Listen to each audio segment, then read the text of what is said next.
The first Grand Sumo Tournament of 2026 is in the books, and the championship came down to the wire when Aonishiki beat Atami Fuji in their playoff match to capture his second straight Yusho. I'll break down how the Ukrainian ozeki won the trophy, how our two injured Yokozuna did, plus new power rankings and more coming up right now.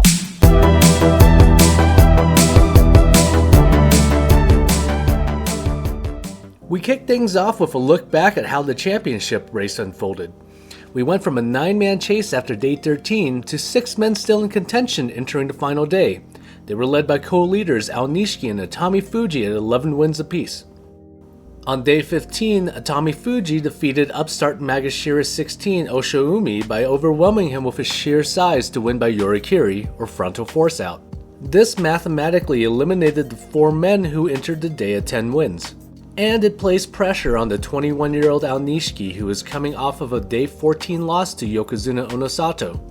He would need to defeat fellow ozeki Koto Zakura to keep up the pace. And Aonishiki did just that, out-hustling his larger opponent, driving his body into Koto Zakura's chest and keeping him on the defensive. Aonishiki finally secured an inside right grip and forced Koto Zakura out for the yorikiri win. The stage was set for a third straight top division tournament to go to a playoff, and a second straight for Aonishiki. The larger Atami Fuji exploded off on the tachiai, the initial charge, and pushed back his smaller opponent. But after some hand fighting, Aonishiki latched on with an inside right grip. Atami Fuji tried to overwhelm him with his sheer size, slowly pushing him to the edge of the dokyo. But as Aonishiki's feet began touching the tawara, he took his free left arm, wrapped it around Atami Fuji's head, and took the big man down with a sudden headlock throw. Aonishiki becomes the first wrestler in nearly 2 decades to win the championship in his ozeki debut since the 69th Yokozuna Hakuho did it in May of 2006.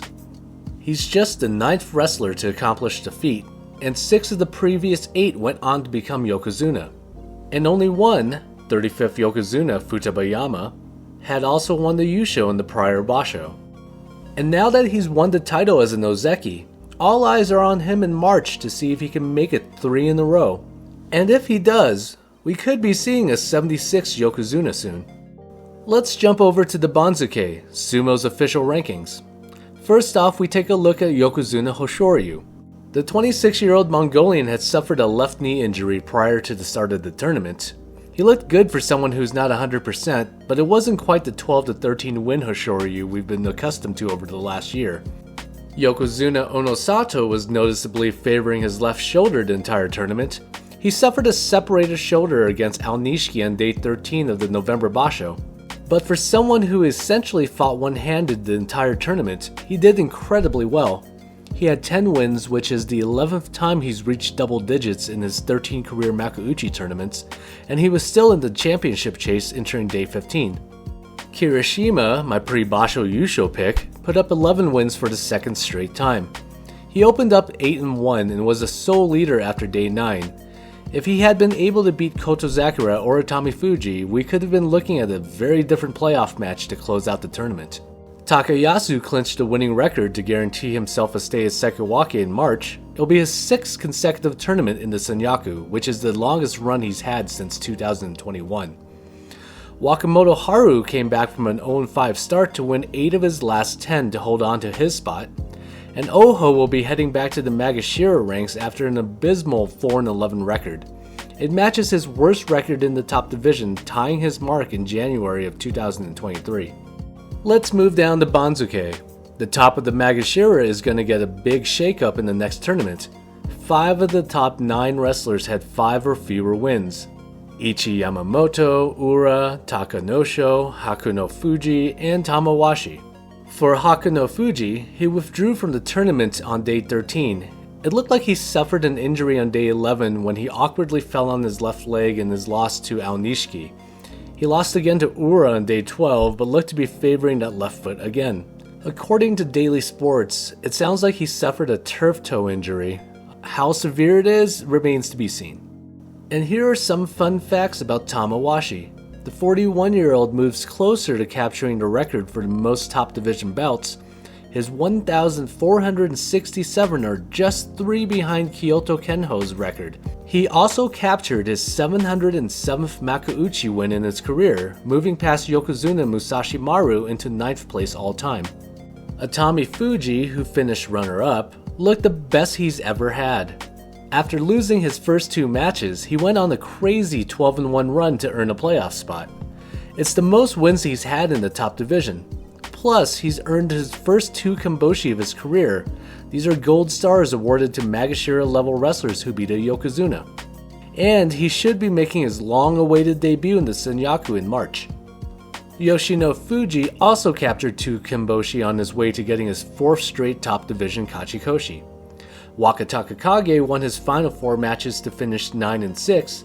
It's a record he also shares with Chura no Umi and Hiro no Umi.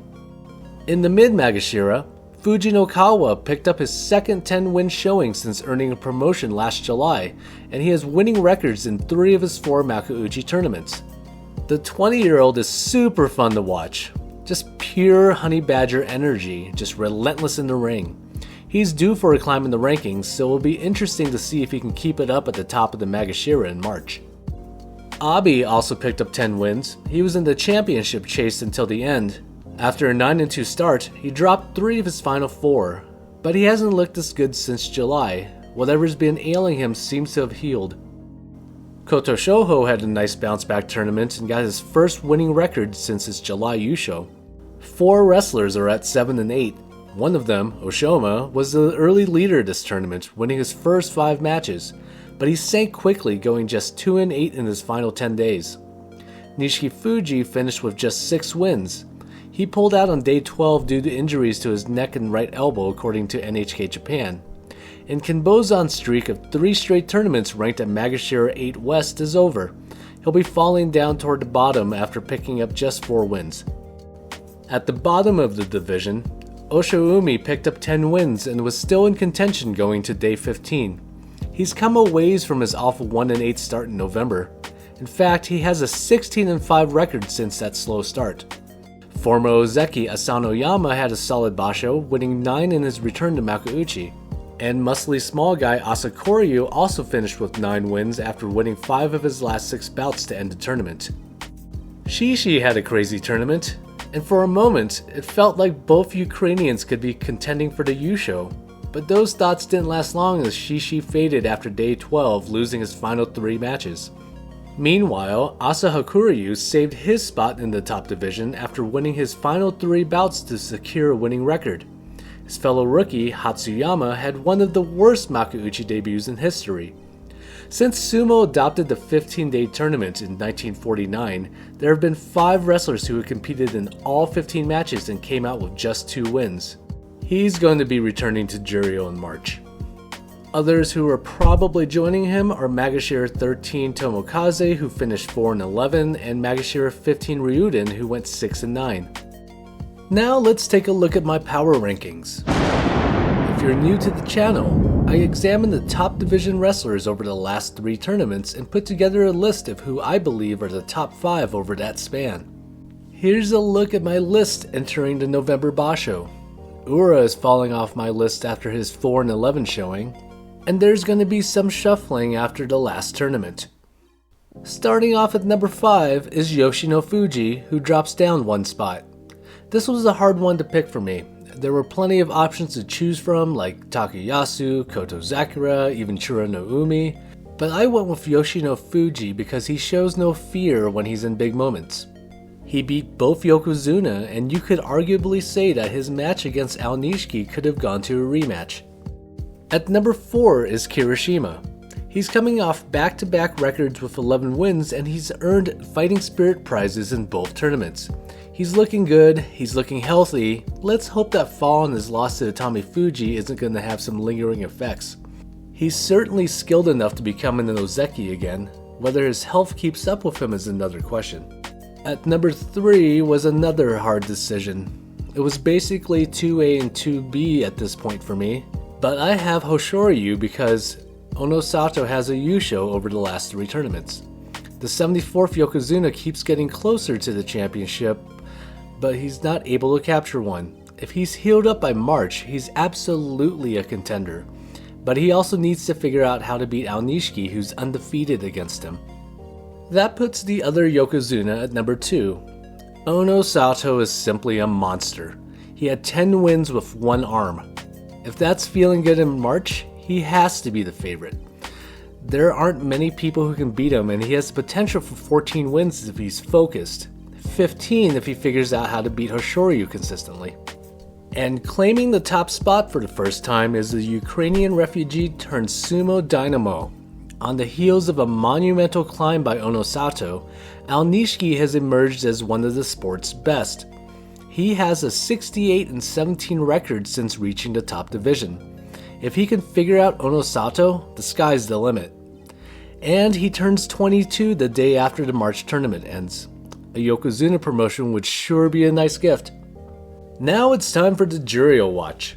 As I said earlier, I have 3 fighters dropping down in Ryuden, Tomokaze, and Hatsuyama. Now these are the 3 I think will take their spots. For Koto Eiho, the younger brother of Koto Shoho, this would be his second appearance in makuuchi. He went 6-9 last July, earning a demotion back to Juryo. This would be Fuji Seiyun's first appearance in the top division. He's spent the last 10 tournaments in Juryo, putting up an 84-66 record. But he's been on a run of late with 4 straight winning records and 2 with double-digit wins. It would also be Fuji Ryoga's top division debut. A collegiate star, he earned a spot in Makushita 60 to begin his career last March. In his first Juryo tournament in November, he captured the championship with a 13-2 mark. He was 9-6 in January, which should be good enough to earn him a promotion. And what about Enho? Well, he lost on day 13 to Makushita 54 East Nobihara, who ended up winning the 3rd division title. A perfect 7-0 Yusho would have guaranteed Enho a promotion to Juryo, which would have given him enough tournaments in the Sekitori to be eligible for Elder Stock. But instead, he'll probably jump to the top of Makushita in the next tournament. And that was my recap of the January tournament. So my big question to you is, who do you think is going to win in March? Are we getting a new Yokozuna? Is Hoshoryu finally winning one? Is it Shishi time? Let me know what you think in the comments below, and if you like what I do, please like and subscribe.